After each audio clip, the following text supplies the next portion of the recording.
Hey, what's up, movie fans? Well, might as well get another movie out of the way with my most anticipated list of 2015, that is. Marvel's Ant-Man.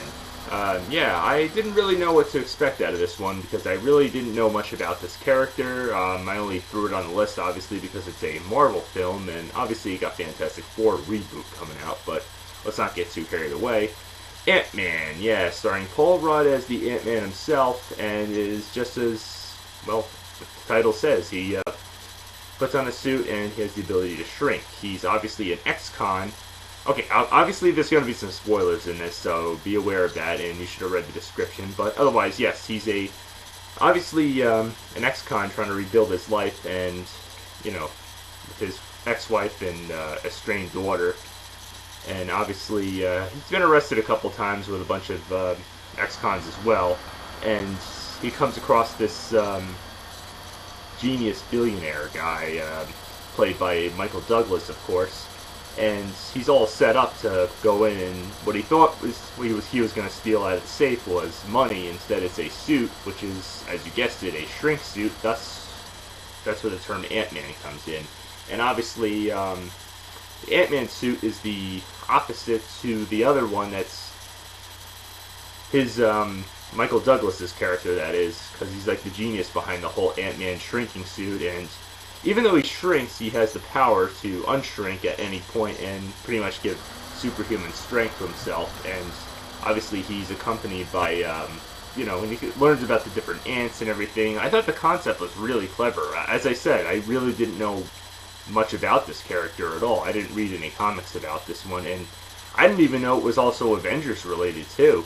Yeah, because not to mention they mention the Avengers, and then he goes over to the Avengers place that you probably saw in the last Avengers movie, and they mention the events of the Avengers: Age of Ultron. The whole city falling out of the sky thing, and he goes over to the Avengers place in upstate New York, I believe it was, and meets up with the Falcon character, and actually manages to fight and take him out because it was part of one of his many missions.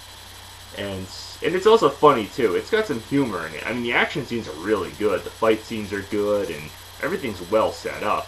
And the whole premise of the story and everything is really good. So, as I said, I didn't really know what to expect, but maybe it was a little slow at start, but it got good, especially towards the last half with half the scenes, especially with the shrinking and everything. And yeah, I know with the Thomas the Tank Engine thing, you can argue there's a little bit of condolence there with whatever studio made that show, and it's got its sense of humor here and there thrown in.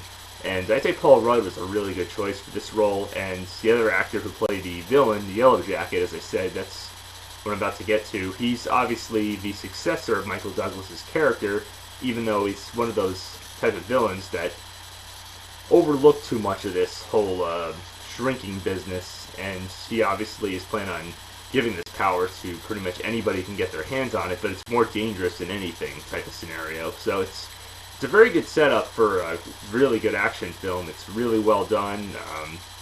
I don't think I really had too much bad things to say about this movie, other than the fact it may be a little too predictable at some parts, but it's really enjoyable. I did see it in IMAX 3D, and the effects are pretty good, actually. I mean, it's not like in-your-face type 3D, but it's very well entertaining, and I gotta say, Marvel really did a great job, as always. They really nailed these films pretty good, even though, when I never know what to expect out of them.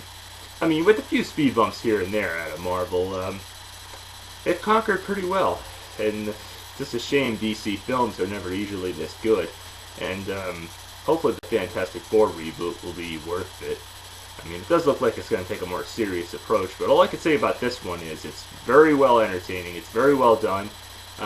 Obviously, there are scenes not only during the middle of the credits, but also at the end credits, and yes, I will say both of them are very well worth seeing and seeing what they're like, but I'm not going to give them away, actually. You should see them for yourself, and yeah, it's very well done, and obviously there's hints of a sequel, and obviously the next Avengers movie where this is probably going to tie in, so not to give too much away, it's very fun, a very enjoyable Marvel film. I definitely go see it. Some small things are, well, pretty big, I must say, so yeah, well done, Marvel. My final verdict is a rockin' Wii Remote Wii Motion Plus Up and a plain Wii Remote Up. I think that's fair.